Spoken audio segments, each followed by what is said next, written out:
The Custodian's Discovery. Another day in paradise. The maintenance shaft on level 7 of Nexus Station smelled like recycled air and broken dreams, which was pretty much my daily reality. Name's Marcus Webb, and before you get any grand ideas, I'm not some decorated war hero or brilliant scientist. I'm the guy who fixes your toilet when it backs up and makes sure the air scrubbers don't kill everyone in their sleep. The unexpected visitor. I was elbow deep in a stubborn ventilation filter when I heard it. A soft whimpering sound that definitely wasn't coming from the machinery. Great, probably another space rat that wandered into the ducts. Those things were the size of small dogs and twice as mean. I grabbed my flashlight and followed the sound deeper into the maintenance tunnel. What I found wasn't a space rat.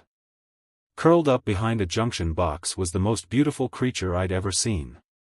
She had pale lavender skin that seemed to shimmer in the dim light, with silver hair that fell in waves past her shoulders. Her clothes were torn and dirty, but even I could tell they were expensive. Real expensive. Like royalty expensive. The moment everything changed. She looked up at me with eyes the color of deep ocean storms, and that's when things got weird. Her gaze locked onto the patch on my maintenance uniform. It was just the standard Nexus Station logo, a stylized wrench crossed with a star, but she stared at it like she'd seen a ghost.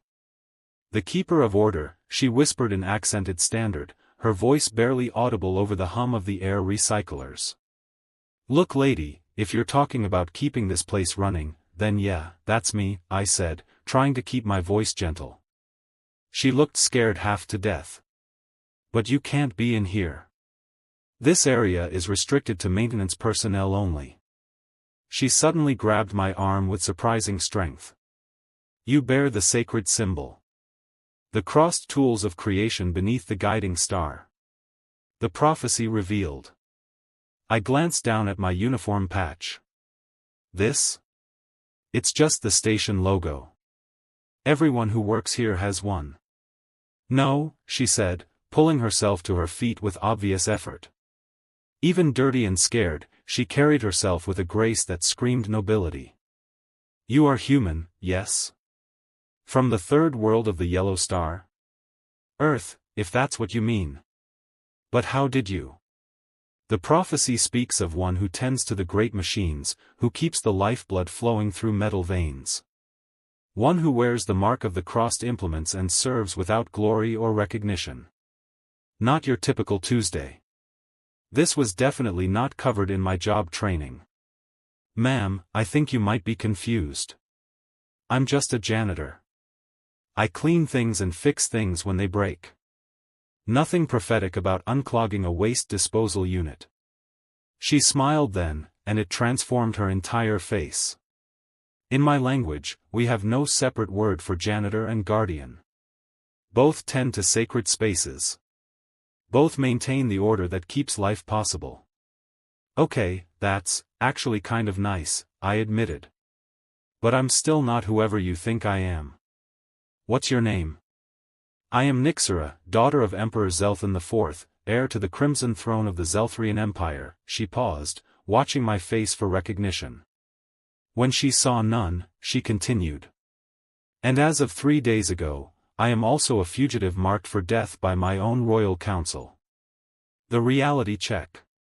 Princess, I said it flat, like I was reading it off a repair order. Of course you are. Because my day wasn't complicated enough already. You do not believe me. Lady, in the past 5 minutes you've told me I'm some chosen one because I wear a maintenance patch and that you're an alien princess on the run. My belief system is having some technical difficulties right now. She reached into her torn clothing and pulled out something that made my breath catch.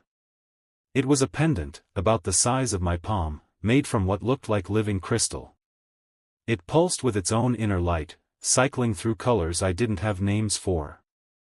This is the heart of Zelthros, passed down through 40 generations of my family. It responds only to true royal blood. As she held it, the crystal blazed brighter, and I felt a strange tingling in the air around us. The choice. Okay, so you're really a princess, I said, my mind racing. And someone wants you dead. Why come to Nexus Station? This place is neutral territory, but it's not exactly a fortress. Because the prophecy said the Keeper would be found where the great rivers of commerce flow together. Nexus Station is the largest trade hub in this sector. And you just happened to crawl into my maintenance tunnel. Not happened. The path was shown to me in dreams. She swayed slightly, and I realized she was probably running on pure adrenaline. I have not eaten in 2 days, and the hunters are close behind. The decision. I've never been the hero type. Heroes charge into danger with blazing weapons and inspiring speeches. I'm the guy who shows up after the battle to fix whatever got broken. But looking at this girl, this princess who was so far from home and so clearly in trouble, I couldn't just walk away. All right, I said, surprising myself. Let's get you something to eat and figure out what's going on. But we need to move. If you're really being hunted, this shaft won't stay hidden for long. You will help me? Even though you do not believe in the prophecy? I don't need to believe in prophecies to know when someone needs help, I replied, gathering up my tools. Besides, maybe it's time this keeper of order did something a little more exciting than fixing air filters. As we made our way through the maintenance tunnels toward my quarters, I couldn't shake the feeling that my quiet life of routine repairs and scheduled maintenance was about to become a lot more complicated. The Royal Refugee. Safe harbor in Sector 7. My quarters weren't much to look at. A bed, a small kitchenette, and enough spare uniform patches to outfit a small army. But they were private, and right now that was worth more than all the luxury suites on the upper levels. Nixera sat on my only chair while I heated up a ration pack, her royal composure cracking as exhaustion finally caught up with her. When did you last sleep? I asked, handing her the steaming meal container. Sleep is a luxury I cannot afford, she replied, but her hands shook slightly as she accepted the food. They killed my personal guard 3 days ago. Captain Voss threw himself between me and an assassin's blade. His last words were, "Find the keeper. The hunters net tightens." These hunters, I said, settling onto the edge of my bed. Who exactly are we dealing with here? Nixera's expression darkened. My uncle, Regent Cormath, and his inner circle. They believe I am too weak to rule, too sympathetic to the lesser species, she gestured toward me. My friendship with humans and other inferior races has made me enemies at court. Charming family you've got there. The Zelthrian Empire has always been built on conquest and domination. But our resources are finite, our enemies growing stronger. I believe cooperation and trade will serve us better than endless war. She took a careful bite of the ration. Uncle Cormath sees this as betrayal of our warrior heritage. The prophecy's weight. So this prophecy, I said, trying to wrap my head around everything. What exactly does it say about me? Because I've got to tell you, my heroic resume is pretty thin. Nixera smiled, the first genuine expression of joy I'd seen from her. The ancient texts speak of a time when the Empire faces its greatest trial. In that hour, a keeper from the Star of Blue Waters will rise. Not a warrior, not a leader, but one who tends the great machines that bind worlds together. Sounds pretty vague. Prophecies usually are. But it also says the keeper will show our people a new path, one built not on conquest but on creation. One who understands that true strength comes from maintaining life, not destroying it. Unexpected wisdom. I thought about that while she ate. In my 5 years on Nexus Station, I'd seen species from across the galaxy working together, trading, sharing knowledge. Sure, there were conflicts, but mostly people just wanted to get along and make a living. You know what's funny? I said. Down in maintenance, nobody cares what species you are. If the water recyclers break down, everyone suffers equally. Xenophobic ideology doesn't fix a broken air scrubber. Exactly, Nixera said, leaning forward. You understand what my uncle and his followers cannot see. In space, we are all equally fragile. Cooperation is not weakness, it is survival. The knock at the door. That's when we heard the footsteps in the corridor outside. Heavy boots, moving in formation. Nixera went rigid, her hand instinctively reaching for a weapon that wasn't there. "Station security sweep," came a voice from outside. "Routine inspection. Open up." I held a finger to my lips and moved to the small porthole in my door. 3 Zelthrian soldiers in full combat armor stood in the hallway, along with a human security officer I recognized. Davies from Gamma Shift. He looked nervous. "That's not routine," I whispered to Nixera. "Davies is being pressured." "Thinking like a janitor." "The maintenance shaft," Nixera whispered back. "We can escape the way we came." "No good. They'll have that covered by now if they're smart." I looked around my small quarters, mind racing. Then it hit me. But they're thinking like soldiers, not maintenance workers. I moved to the small panel near my kitchenette and popped it open, revealing a narrow service tunnel that connected to the waste processing system. It wasn't glamorous, but it would get us past the search teams. Princess, meet the glamorous side of being a keeper of order. Through the bowels of the station. The waste processing tunnels were exactly as pleasant as they sounded, but they ran throughout the entire station and were rarely monitored. As we crawled through the narrow passages, Nixera proved she was tougher than her royal upbringing might suggest. In the palace, she whispered as we navigated a particularly tight junction, I used to sneak through the servant passages to avoid court functions. Uncle Cormath said it was beneath my station. Looks like it prepared you for this. Perhaps the prophecy works in mysterious ways. Sanctuary and allies. I led us to one of the lower maintenance bays, a cavernous space filled with the massive pumps and filters that kept the station's environment stable. The constant noise would mask our voices, and the heat signatures from the machinery would confuse most sensors. "We can't stay here long," I said, checking the readings on a nearby console. "But we need a plan. Your uncle's people won't stop searching." Nixera nodded, studying the massive machines around us. "This is where you work? Maintaining all of this?" "Part of it. Takes a team of about 50 to keep the station running properly." I felt a strange pride showing her the systems I'd spent years learning to understand. Every pipe, every circuit, every filter has to work perfectly or people die. "And you know all of this?" "Most of it. Been doing this work since I was 18. The princess's revelation."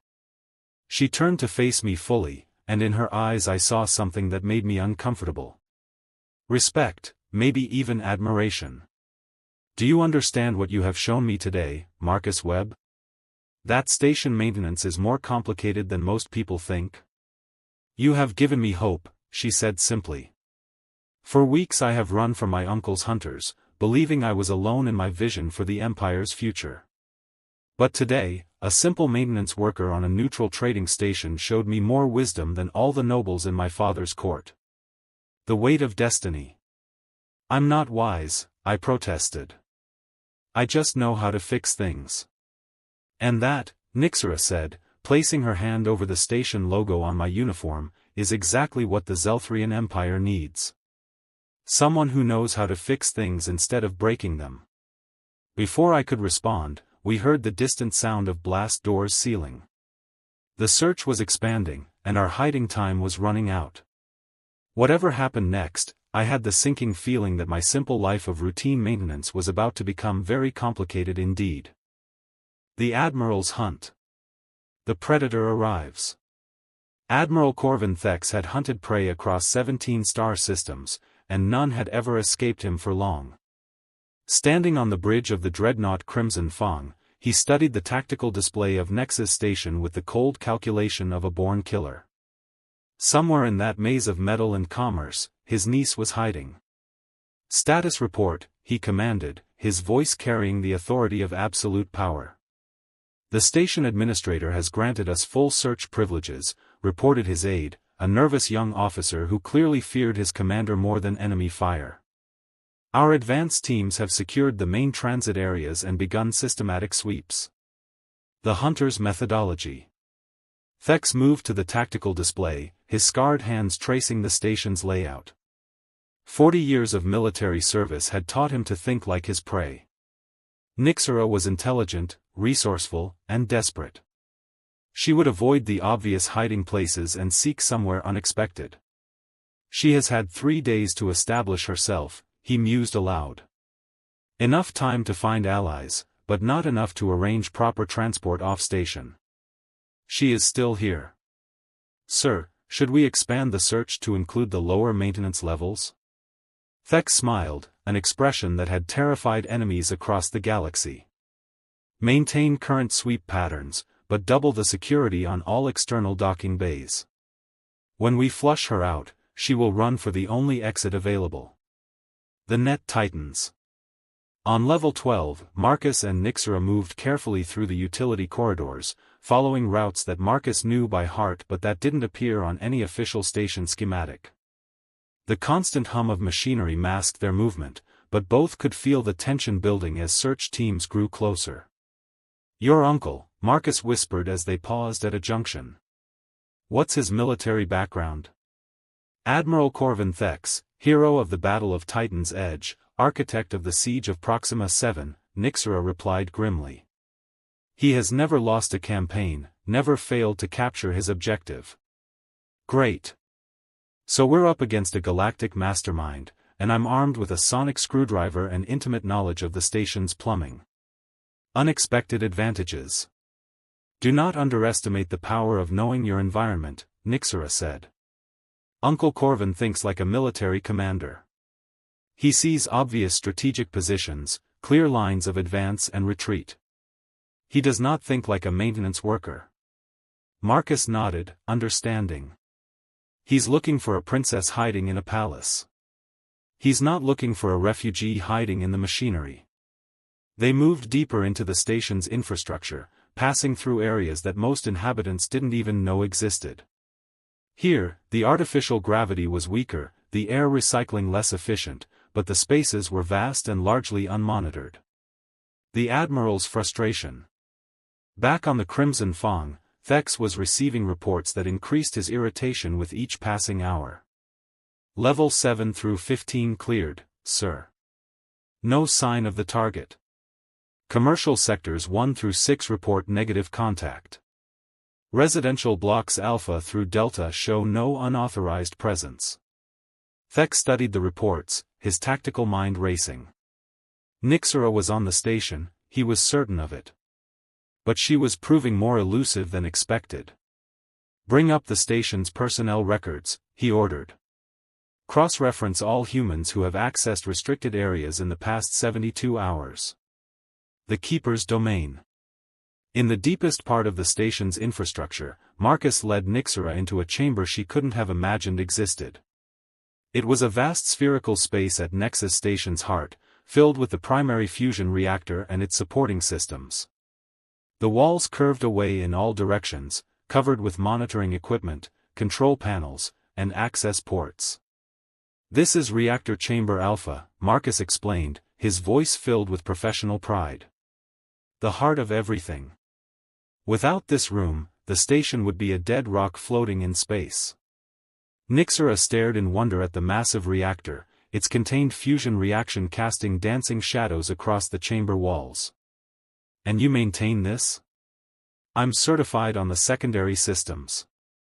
The primary reactor requires a full engineering team, but I know how all the support systems work." He moved to a control console, his fingers dancing across controls with practiced ease.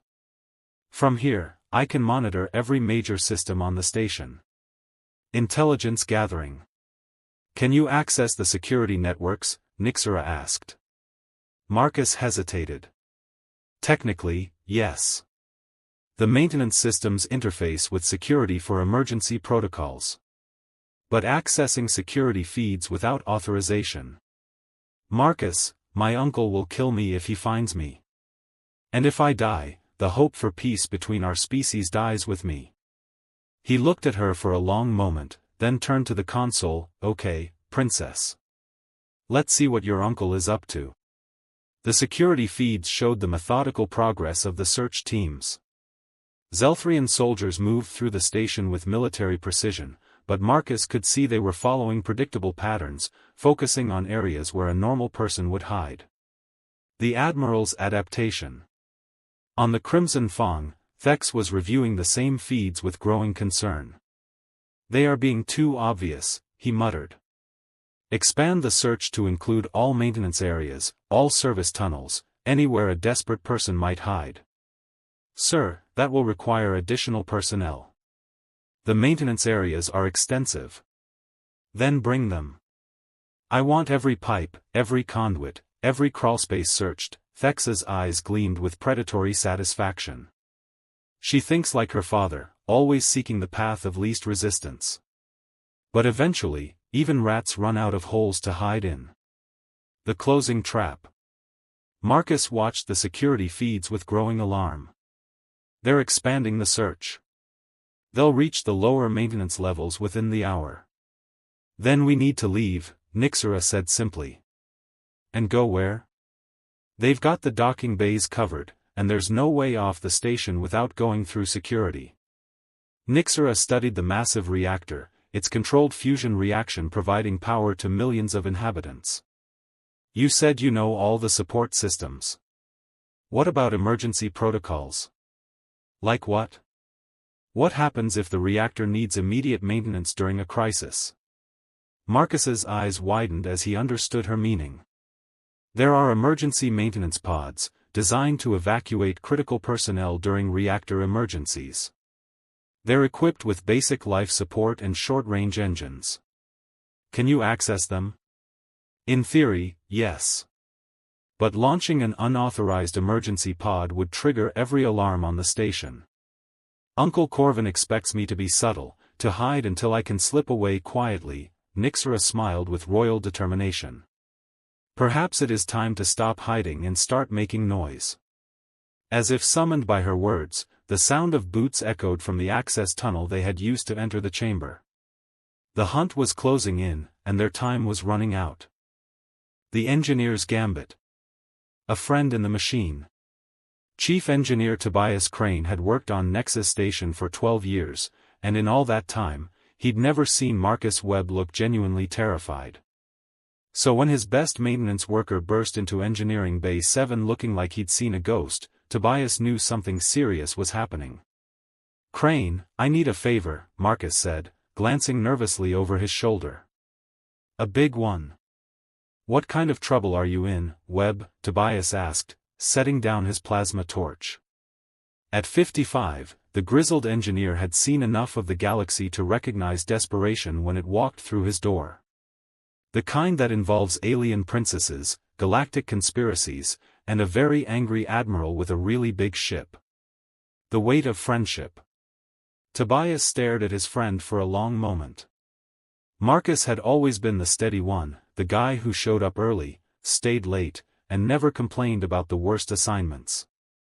If he was mixed up in something this serious, there had to be a good reason. Show me, Tobias said simply. Marcus led him through a series of maintenance passages to the reactor chamber, where Nixera waited beside the massive fusion reactor. Even dirty and exhausted, her bearing screamed nobility in a way that made Tobias automatically straighten his shoulders. Your Highness, he said, offering a slight bow. Tobias Crane, Chief Engineer. He can help us? Nixera asked Marcus. If anyone can get us out of this mess, it's Crane, Marcus replied. He knows this station better than anyone. The engineer's assessment. Tobias moved to the main control console, his experienced eyes scanning the various displays and readouts. So you want to use the emergency maintenance pods to escape? Clever, but problematic. What's the issue? Nixera asked. The pods are designed for short-range emergency evacuation, not interstellar travel. You'd have maybe 6 hours of life support and enough fuel to reach the nearest inhabited system. Tobias paused, considering. Assuming Admiral Thex doesn't blow you out of space the moment you launch. There must be another way, Marcus said. Tobias smiled grimly. There is. But you're not going to like it. The dangerous plan. The station's main waste processing system includes industrial garbage pods that are ejected into space every 48 hours, Tobias explained, pulling up a schematic on his console. They're larger than the emergency pods, and they launch automatically without triggering security alerts. You want us to hide in the garbage? Marcus asked. Not just hide. I can modify one of the pods, add life support, basic propulsion, even some shielding. It won't be comfortable, but it'll get you off the station undetected. Nixera studied the schematic. How long would the modifications take? 4 hours, minimum. And that's if I work fast and don't run into any complications. The Admiral's investigation. Meanwhile, on the upper levels, Admiral Thex was conducting his own investigation. The systematic search of the station had revealed something interesting. A human maintenance worker named Marcus Webb had accessed several restricted areas in the past 24 hours, areas that would provide perfect hiding spots for a fugitive. Bring me this Webb's personnel file, Thex commanded. The file painted a picture of a competent but unremarkable worker. 5 years on Nexus Station, excellent performance reviews, no disciplinary actions. But what caught Thex's attention were the access logs showing Webb's movement throughout the station's infrastructure. He knows this station's systems better than most officers know their own ships, Thex mused. If someone wanted to move unseen through Nexus Station, Webb would be the perfect guide. The engineers race against time. Back in Engineering Bay 7, Tobias worked with the focused intensity of a man whose friends' lives depended on his skill. He'd pulled the waste pod into the bay using the pretense of routine maintenance, and now he was rapidly installing life support systems, basic navigation, and emergency supplies. This is good work, Nixera observed, watching him modify the pod's interior. You have done this before? Let's just say this isn't my first time helping someone who needed to leave in a hurry, Tobias replied, not looking up from his work. Nexus Station is neutral territory, but that doesn't stop people from bringing their conflicts here. Marcus assisted where he could, but mostly he felt useless watching his friend risk his career to help them escape. Crane, if they catch you helping us. Then they catch me, Tobias said firmly. I've seen what happens when empires like the Zelthrians get too comfortable with violence. Maybe it's time someone helped the good guys for a change. The security breach. Their conversation was interrupted by alarms echoing through the engineering section. Red warning lights began flashing, and a computerized voice announced, "Security alert, unauthorized access detected in Engineering Bay 7. They found us," Nixera said, moving toward the modified waste pod. Not yet, Tobias said, his hands flying over the control panel. I can lock down this section, but it won't hold them for long. The pod modifications are almost complete, but I need another hour. We don't have another hour, Marcus pointed out. The diversion. Tobias smiled with the confidence of an engineer who'd spent decades solving impossible problems. Then we make some noise elsewhere to keep them busy. He moved to the main engineering console and began typing rapidly. I'm going to trigger a series of minor system failures throughout the station. Nothing dangerous, but enough to require immediate attention from maintenance teams. You're going to sabotage your own station? Nothing permanent. A few air recycling hiccups, some temperature fluctuations in non-critical areas, maybe a gravity variance or two. The kind of problems that sound serious but are really just annoying. The Admiral's frustration. On the Crimson Fong, Thex watched his perfectly organized search dissolve into chaos as station personnel rushed to deal with a cascade of minor emergencies. What is happening? He demanded. Sir, Nexus Station is reporting multiple system failures across various levels. Their maintenance teams are being diverted to handle emergency repairs. Thex's eyes narrowed. He'd been in enough battles to recognize a diversion when he saw one. Clever. They are buying time, he turned to his aide. Double the security teams around all potential escape routes. If they think they can slip past us while we're distracted, they will learn otherwise. The final preparations.